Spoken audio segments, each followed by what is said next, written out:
कुठच मावना हाती भिगावना ऐकत नाय येड मन हे असं कठावना धडधड उसरना हुरहुर बिसरना त्यात खुळा एका जागी कुठच ठरना जागत राहत एकटगात सपान बघत हे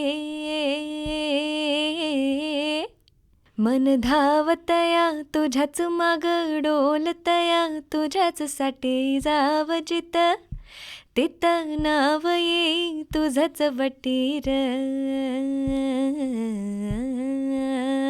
किती सुंदर. मला वाटतं श्रोते हो, अर्थातच तुम्ही हे कुणी गायलंय आणि आज आपल्यासोबत कोण आहे हे नक्की ओळखलंय. तर आज आपल्यासोबत आहे युवा संगीतकार गायिका राधिका भिडे. नमस्कार. आपल्या कोकणची माती, सागराच्या लाटा आणि निसर्गाची सुरेल साथ या वातावरणातून घडलेली एक तरुण प्रतिभावान कलाकार म्हणजेच आपली रत्नागिरीची राधिका भिडे. गायिका, संगीतकार आणि नव्या विचारांची सर्जनशील कलाकार म्हणून तिने स्वतःची अशी वेगळी ओळख संगीत विश्वामध्ये निर्माण केलेली आहे. तर अर्थातच आज आपण तिच्याशी संवाद साधणार आहोत आणि तिच्या या संगीत कारकिर्दीविषयी जाणून घेणार आहोत. राधिका, पहिल्यांदा तुझं खूप अभिनंदन आणि आज या स्टुडिओमध्ये तुझं खूप मनापासून स्वागत. Thank you so much.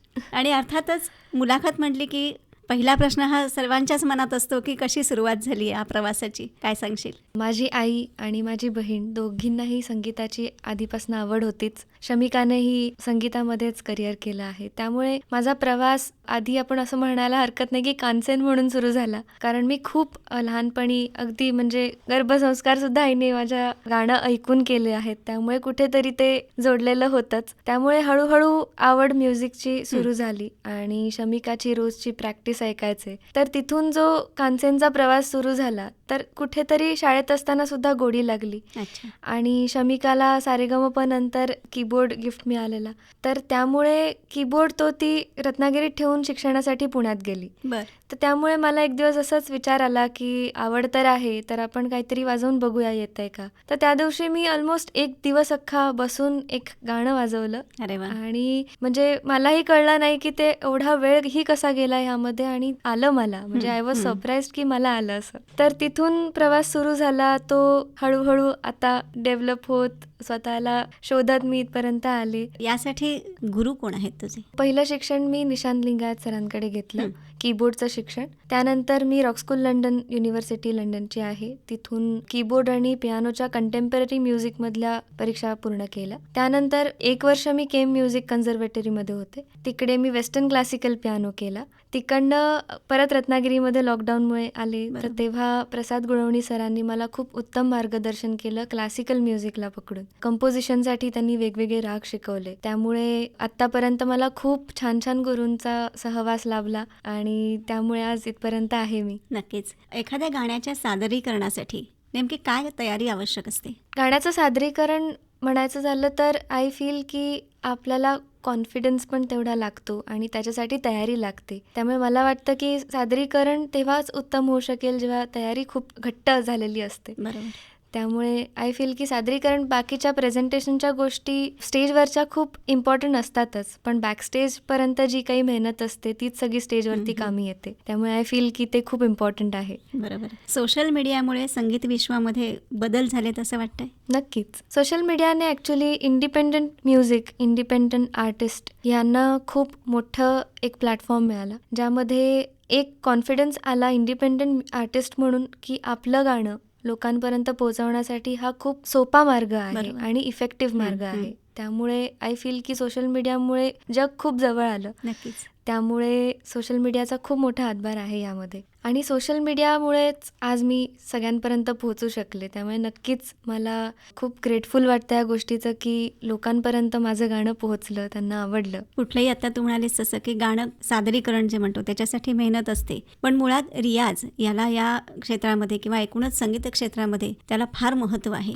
काय सांगशील रियाजाबद्दल? तू कसा करतेस? माझ्यासाठी रियाज म्हणजे मी स्वतःशीच असते, स्वतःच्या वातावरणामध्ये असते, स्वतःच्या दुनियेमध्ये असते वेगळ्या. आणि आय फील की तुम्ही त्यात स्वतःला शोधणं खूप इम्पॉर्टंट आहे. म्हणजे when it comes to creating your own music ते असं कोणी सुचवू नाही शकत, बट तुमचंच तुम्हाला सुचवायला लागतं ते. आणि त्यासाठी तुम्ही स्वतःसोबत बसणं खूप गरजेचं आहे. त्यानंतर येतं की तुम्ही त्याच्यावरती कशा पद्धतीने तुम्ही एक्झिक्यूट करता त्या थॉटला किंवा त्या भावनेला. आणि तिथून पुढे सगळ्या गोष्टी असतात की प्रॅक्टिस असणं त्याची, किंवा ते एक्सप्लोर करणं जे सुचलंय त्याला एक वेगळी वाट देणं. आणि याच्यामध्ये चूक बरोबर काहीच नाही आहे. इट्स लाईक की तुम्ही प्रत्येक दरवाजा उघडून बघता आणि त्यानंतर तुम्हाला कुठच्या दारातनं आत जायचं हे ठरवायचं असतं. त्यामुळे it's a huge perception about practice. गायनाची तर प्रॅक्टिस असतेच, पण ॲज ए कंपोजर म्हणून मला असं वाटतं की आपण आपल्या थॉट बरोबर राहणं खूप इम्पॉर्टंट आहे. बरोबर.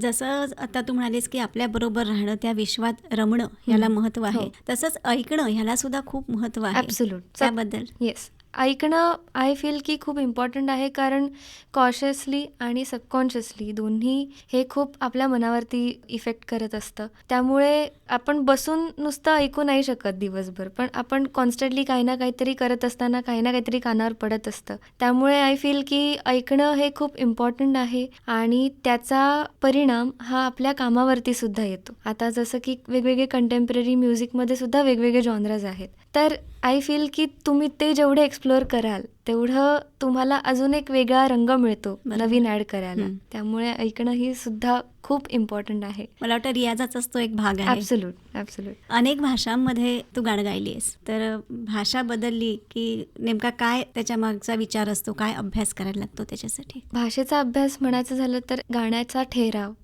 भाषेचा ठेराव, भाषा बदलल्यानंतर त्या शब्दांना असलेली त्या अर्थाची ग्रॅव्हिटी आणि त्या भाषेचे उच्चार हे खूप इम्पॉर्टंट आहेत आणि ते अभ्यासले पाहिजेत. त्याचबरोबर भाषा म्हणलं की कल्चर आलं, कल्चर म्हणलं की हिस्ट्री आली, तर हे सगळं खूप एकमेकांमध्ये गुंतलेलं आहे. त्यामुळे अभ्यास करताना सगळ्याच गोष्टींचा अभ्यास करायला लागतो, म्हणजे जेणेकरून तो आउटपुट एकदम त्या ऑन पॉइंट येईल. की भाषा पण आहे, त्या कंपोजिशनचाही ठेराव त्या भाषेवरती अवलंबून असतो. त्यामुळे भाषा आणि संगीत हे दोन्ही खूप गुंतागुंतीचं धागा जोडलेला आहे एकमेकांशी. बरोबर. कोणकोणत्या भाषांमध्ये गायलीस? मी तेलुगूमध्ये माझा टॉलिवूड डेब्यूट झाला, हिंदीमध्ये गायले आहे, मराठी गावरान, मराठी आपलं फिल्म संगीत, तर इंग्लिश आहे, तमिळही आहे. 1-2 ओळी? तमिळ म्हणते. हो, मला खूप आवडतं ते ए आर रहमान सरांचं गाणं आहे. நெஞ்சுக்குள்ளே அம்மா முடிஞ்சிருக்கே இங்கே எத்திசையில் ஏன் பழப்பு விடிஞ்சிருக்கும் விலைப்பார்வை விசி விட்டீர் முன்னாடி இது தாங்காத மனசு தனிப்பட்ட கண்ணாடி வனமணி யாரோ வரை தைக்க கேடியாரோ ಅನೆ ಪುಲಿ ಎಲ್ಲ അടുക്കോ അധികാരോ நிற்போன பெண்ணும் நிழவட்டோ போகலையே போகலை நின்ற குழையில் நிழ வந்து விழுந்திருச்சே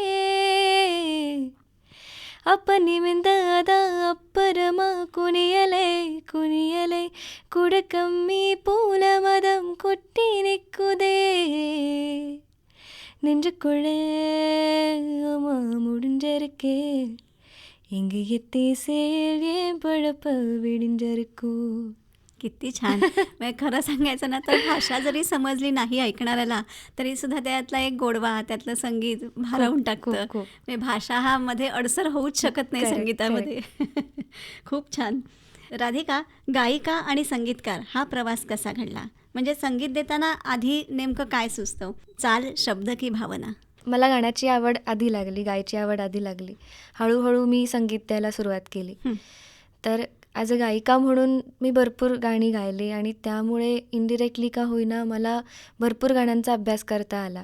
गाण्याची बॅकग्राऊंड असेल, ठेराव असेल, कशा पद्धतीने त्या गाण्याची चाल आहे किंवा शब्द आणि चाल हे किती एकमेकांशी जुळलेले आहेत आणि ते किती इम्पॉर्टंट आहे. कारण शब्दांच्या भावना प्लस चालीची भावना हे दोन्ही खूप इम्पॉर्टंट असतं एखादं कंपोजिशन त्याच भावनेने पुढे यायला किंवा तसं प्रेझेंट करायला. त्यामुळे तो अभ्यास माझा एक लिसनर म्हणून आणि एक परफॉर्मर म्हणून आधी झाला. त्यामुळे संगीतकार म्हणून जेव्हा काम करायला लागले तेव्हा मला अगदीच म्हणजे वाटलं नव्हतं की असं होऊ शकतं. पण तेच आहे की ट्रायल अँड एररमधनं जी सुरुवात झाली ती मग फुल फ्लेजली झाली. संगीत देताना आधी काय सुचतं? चाल, शब्द की भावना? मला वाटतं माझ्या प्रोसेसमध्ये मला आधी भावना सुचतात बरं. किंवा एक थॉट येतो किंवा असंही भरपूरदा होतं की मी कुठच्यातरी एका कॅरेक्टरमध्ये जाते, हं, हं. एखाद्या भूमिकेमध्ये जाऊन त्यांच्या डोक्यात काय चालू असेल किंवा त्यांच्या नजरेतली दुनिया काय असेल अच्छा. हे मला एक्सप्लोअर करायला खूप आवडतं आणि त्यामुळे पहिला आधी थॉट येतो, त्यानंतर कंपोज करताना सुचतं काहीतरी किंवा उलटंही होतं की आधी मला काहीतरी सुचतं म्हणून मी लिहिते आणि लिहिता लिहिता मला चाल सुचते. त्यामुळे माझ्यासाठी अजूनही हे पझल आहे की मला आधी काय सुचतं, but again it depends on the song as well. बरोबर. गायिका आणि संगीतकार या दोन्ही भूमिका सांभाळताना कोणती भूमिका आव्हानात्मक वाटते? भूमिका दोन्ही अवघड आहेत तशा, कारण गायिका म्हणलं की हेच आहे की म्हणजे संगीतकार म्हणून आणि गायिका म्हणून जर माझंच गाणं मी गात असेन तर मला एक वेगळा कम्फर्ट असतो, कारण मी आधीपासनं त्यावरती मेहनत घेते. पण एखाद्या वेगळ्या कंपोजरचं गाणं मला गायची संधी असेल तर मला जबाबदारी खूप वाटते त्यावरती, कारण त्या कंपोजरची विजन, त्याला ज्या अपेक्षा आहेत त्या ॲज अ गायिका बरोबर. म्हणून डिलिव्हर होत आहेत का, त्यामध्येही खूप शिकायला मिळतं की ते कशा पद्धतीने विचार करतात. तर मला वाटतं की गायिका म्हणून हे खूप कठीण आहे आणि ॲज अ संगीतकार म्हणून जर गायिका म्हणलं तर माझ्यासाठी सोपं आहे. संगीत संयोजक, गीतकार आणि गायक यांच्यात कोऑर्डिनेशन कसं असायला हवं? ॲक्च्युली ही खूप एक सॉफ्ट प्रोसेस आहे आणि असं कधीच होत नाही की एक गाणं लिहिलं, आजच मी कंपोज केलं, आजच मी प्रोड्यूस केलं. It takes a lot of time to navigate, trial आणि एरर करून. त्यामुळे आज सपोज मला गाणं सुचलं तर मे बी पुढचे 3-4 दिवस माझं काम पण होत नाही त्यावरती. मग मी थोडासा वेळ घेते स्वतःसाठी आणि मग चाल जेव्हा सुचेल तेव्हा मग मी ते प्रोसेस पुढे चालू ठेवते. तर कोऑर्डिनेशन हेच असतं की आपल्याला आवडतंय की नाही, खूप इम्पॉर्टंट आहे. जोपर्यंत आपल्याला आवडत नाही तोपर्यंत मला नाही वाटत की ते लोकांपर्यंत त्याच भावनेने पोहोचेल. त्यामुळे जोपर्यंत मी सॅटिस्फाय होत नाही की हां बाबा हे लॉक करू शकते मी आता हे मी रिलीज करू शकते, तोपर्यंत हा प्रवास चालूच राहतो. लोकसंगीत, शास्त्रीय संगीत आणि आधुनिक संगीत याचा मेळ कसा घालशील? आता म्हणजे रत्नागिरीतनंच माझा सगळा प्रवास सुरू झाला, त्यामुळे मला वाटतं की आपली मराठी भाषाच घेऊयात आत्ता बोलायला, की मराठी प्लस पॉप. पॉप हा खूप कंटेम्पररी जॉनरा आहे आणि हे दोन्ही खूप वेगवेगळ्या वाटा आहेत. बरोबर. तर मला असं वाटतं की लोकसंगीत किंवा भाषा आपण म्हणू शकतो, तर हे दोन्हीचं मिश्रण कुठेतरी एक आधुनिक वाट मोकळी करेल नवीन लिसनर्ससाठी. तर माझा नेहमी हा प्रयत्न राहिला आहे की वेगवेगळे जॉनरास मिक्स करायचे किंवा फ्युजन टाईप काही करायचं. तर it leads to somewhere new door किंवा अनएक्सप्लोर्ड डोअर, जिथे लिसनर्सनाही काहीतरी नवीन ऐकायला मिळतं आणि मलाही खूप वेगवेगळ्या गोष्टी एक्सप्लोअर करता येतात. त्यामुळे लोकसंगीत नव्या माझ्यासारख्या पिढीपर्यंत पोहोचवणं, मला असं वाटतं की हे खूप इम्पॉर्टंट आहे की म्युझिक इज अ ह्यूज, म्हणजे म्युझिक हे खूप मोठं आहे आणि त्या अंडर हे सगळं येतं. खरं, एक अथांग सागर म्हणू शकतो आपण त्याला. ॲब्सोल्युटली. त्यामुळे हा सगळ्याचा मेळ करून जर काही प्रयोग म्हणू शकतो ह्याला, की तो प्रयोग सक्सेसफुल झाला तर ते लोकांपर्यंत खूप इझिली पोहोचू शकतं. त्यामुळे माझा ऑलवेज प्रयत्न असतो की काही ना काहीतरी जॉनराज मिक्स करायचे आणि इट्स व्हेरी इम्पॉर्टंट की आमच्यासारख्या किंवा माझ्याही लहान मुलांपर्यंत आपल्या मातीतली भाषा आणि ती परंपरा आणि तो थॉट पोहोचणं खूप गरजेचं आहे. खरं आहे, अगदी खरं आहे. राधिका, तुझ्यासाठी संगीत म्हणजे काय? काय सांगशील? माझ्यासाठी संगीत म्हणजे एक अशी जागा आहे की जी फक्त मला माहिती आहे, माझ्या मनातली, आणि जी फक्त संगीत करतानाच ज्या जागेवरती मी जाते आणि मी स्वतःला एक्सप्लोअर करते. त्यामुळे माझ्यासाठी म्युझिक इज लँग्वेज. मी स्वतःशी प्रामाणिक राहून जे काही करते ते माझ्या म्युझिकमधनं बाहेर येतं. त्यामुळे मला असं वाटतं की माझी एक ती, आपण एक कम्फर्ट झोनमध्ये असतो ना, की थकून आल्यानंतर आपली एक फेवरेट जागा असते घरामध्ये किंवा एखादी खुर्ची असते की ज्याच्यामध्ये बसून आपल्याला छान वाटतं. तशी ती खुर्ची आहे माझ्यासाठी, की जे काही आहे मनातलं ते सगळं मी मे बी बोलून नाही दाखवणार, पण ते माझ्या म्युझिकमधनं मी पोचवायचा प्रयत्न करते. किती छान. संगीतामुळे तुझ्या व्यक्तिमत्वात काय बदल झालाय? काय वाटतं तुला? संगीत ऑफकोर्स म्युझिक तर आहेच, पण म्युझिकच्या आजूबाजूला ज्या गोष्टी आहेत, भाषा असेल, कल्चर असेल, हिस्ट्री असेल, जिओग्राफीसुद्धा रिलेटेड आहे म्युझिकसाठी, मॅथमॅटिक्स रिलेटेड आहे म्युझिकमध्ये. तर हे जसं जसं मी करायला लागले तसं तसं मला उलगडा होत गेला या गोष्टींचा, की किती वेगवेगळे ॲस्पेक्ट म्युझिकने पकडून ठेवलेत. त्यामुळे as an artist, as a human being मला भरपूर गोष्टी म्युझिकच्या व्यतिरिक्तसुद्धा शिकायला मिळाल्या. त्यामुळे आय एम सो ग्रेटफुल की म्युझिक माझ्या आयुष्यात आलं. सर्वांनाच माहिती आहे की भिडे कुटुंबीय हे परंपरेने तुमच्याकडे व्यवसाय चालू आहे. हो. तर व्यवसाय आणि तुझं आणि शमिकाचं क्षेत्र हो, मला वाटतं एकदम दोन्ही वेगवेगळ्या गोष्टी आहेत. खरंय. तर घरच्यांचा पाठिंबा नेमका तुझ्यासाठी कसा आहे? घरच्यांचा पाठिंबा ऑफकोर्स अगदीच पहिल्यापासनं खूप आलेला आहे. आई आणि बाबा दोघंही जेव्हा माझं ठरलं की मला म्युझिकमध्ये करायचं आहे पुढचं करिअर, तेव्हापासनं त्यांचा सपोर्ट इमोशनली आणि फिनान्शियली सगळ्याच बाबतीत खूप अगदी बाय हार्ट आलेला आहे. आणि असं कधीच नाही झालेलं आहे की त्यांनी मला कुठच्या गोष्टीला फोर्स केला. बरोबर. कारण कसं आहे, व्यवसाय म्हटलं की एक अपेक्षाही असतात की बरोबर. पुढच्या पिढीकडनं, कारण ती बरोबर. परंपरा असेल तर नक्कीच असतात. बरोबर. तर तुझ्या बाबतीत काय झालं? माझ्या बाबतीत आई बाबा, आजी आजोबा माझे हे खूप इन्स्पिरेशन आहेत माझ्यासाठी, शमिका सुद्धा. त्यामुळे माझा संगीताचा प्रवास सुरू होताना आजोबांकडनं मी एक इन्स्पिरेशन घेतलं, ते म्हणजे योजक ही अशी एंटिटी आहे की जी शून्यातनं सुरू झालेली. त्यामुळे त्यांचा खडतर प्रवास मी ऐकलाय आजीकडनं, आजोबांकडनं, त्यांच्याकडनंही ऐकलाय, आईबाबांकडनं ऐकलाय, खूप प्रसंग ऐकलेत. आणि ह्यामुळे जरी योजकमध्ये आम्ही पर्सनली लक्ष नाही घातलं ना, तरी मला असं वाटतं की त्यांचा हा जो प्रवास आहे तो मला माझ्या म्युझिकच्या व्यवसायामध्ये मदत करतोय. की एखादी गोष्ट शून्यातनं निर्माण करायला कष्ट लागतात, प्रयत्न लागतात, साधना लागते, तपस्या लागते. ती सगळी जी आहे ती मला असं वाटतं की आजोबांमुळे आज माझी ती मेंटल तयारी ऑलरेडी आहे. म्हणजे मला भरपूर काहीतरी खूप मोठं करते असं वाटत नाही, because of the same thing की ती तयारी मानसिक ऑलरेडी झाली आहे. त्यामुळे त्याला जे लागणारे कष्ट आहेत ते घ्यावेच लागणार आहेत. There is no option. या व्यवसायानेच तुला घडवलंय. ॲब्सोल्युटली. म्हणजे व्यावहारिक ज्ञान असू देत,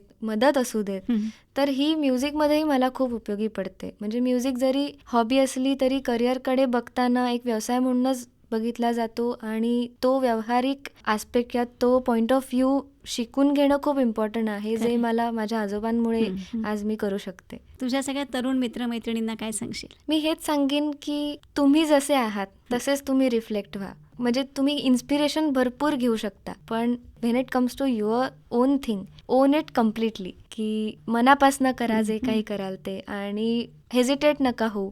जे काही आहे ते कॉन्फिडेंटली प्रेझेंट करायला यायला पाहिजे. आणि मीही तेच आता चालू आहे माझं करणं. अजूनही मी खूप शिकते, एक्सप्लोअर करते. तर मला असं वाटतं की ओव्हर जजिंग स्वतःला न करता कुठेतरी एक फुलस्टॉप लागणं गरजेचं आहे. नाहीतर भरपूरदा असं होतं की आपण केलेलं काम, अर्ध्याहून जास्त कामं आपली बाहेर येत नाहीत थिंकिंग की हे आवडेल की नाही, आवडेल की नाही. पण ते काम केलेलं लोकांपर्यंत पोहोचणं हे खूप इम्पॉर्टंट आहे. आवडेल ना आवडेल ही खूप पुढची गोष्ट आहे, पण तुम्ही जे काही करताय त्याला तुमच्याकडनं न्याय मिळाला आहे ना, हे खूप इम्पॉर्टंट आहे. आगामी काय प्रोजेक्ट्स आहेत? आत्ताच माझं 2 दिवसापूर्वी देसपान नावाचं गाणं रिलीज झालं. अच्छा. It's about hope. तर ते नक्की ऐका सगळ्यांनी. जरूर. आणि अपकमिंग्समध्ये पण आहेत. बॉलिवूडचा माझा एक डेब्यूट झालाय जावेद अली सरांसोबत. अरे वा. तर तो लवकरच रिलीज होईल.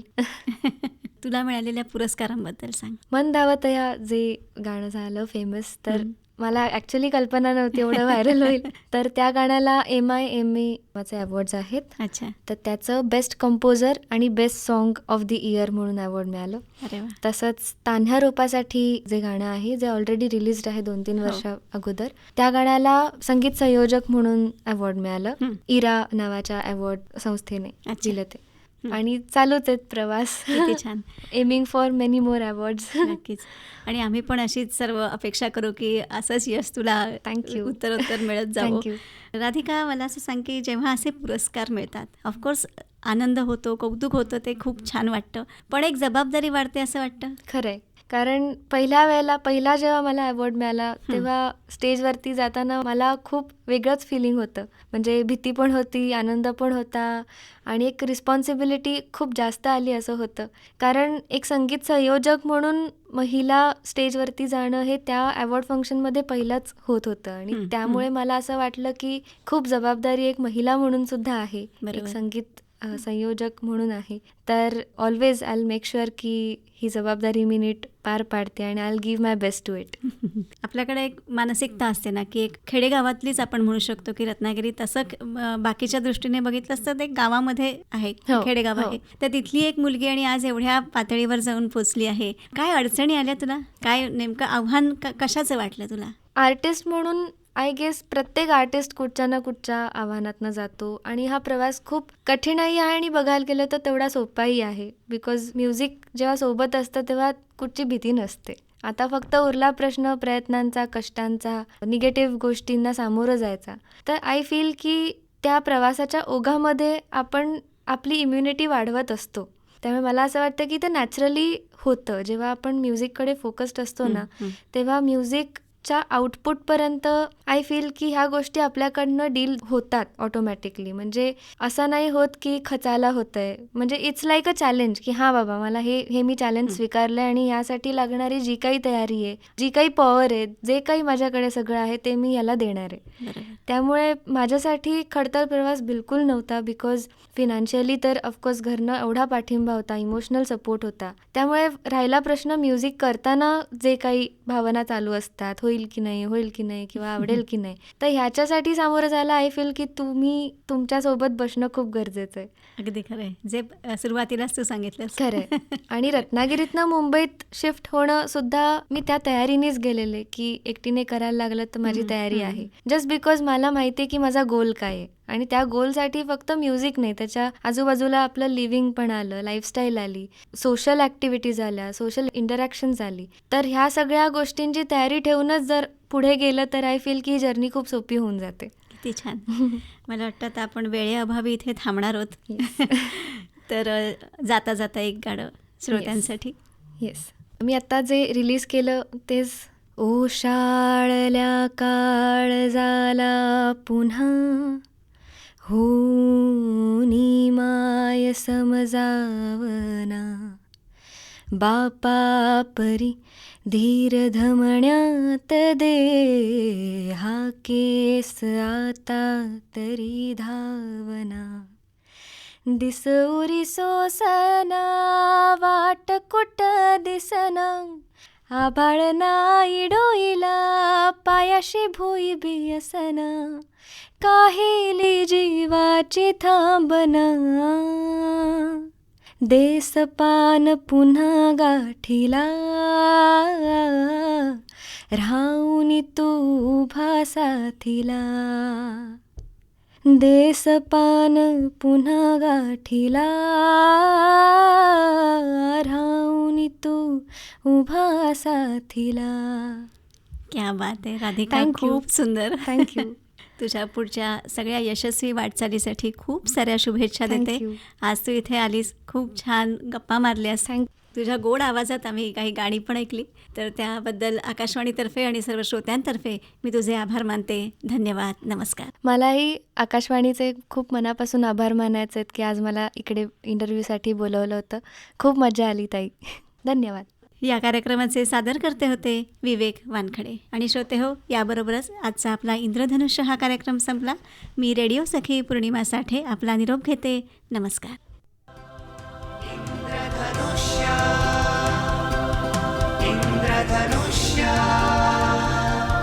इंद्रधनुष्य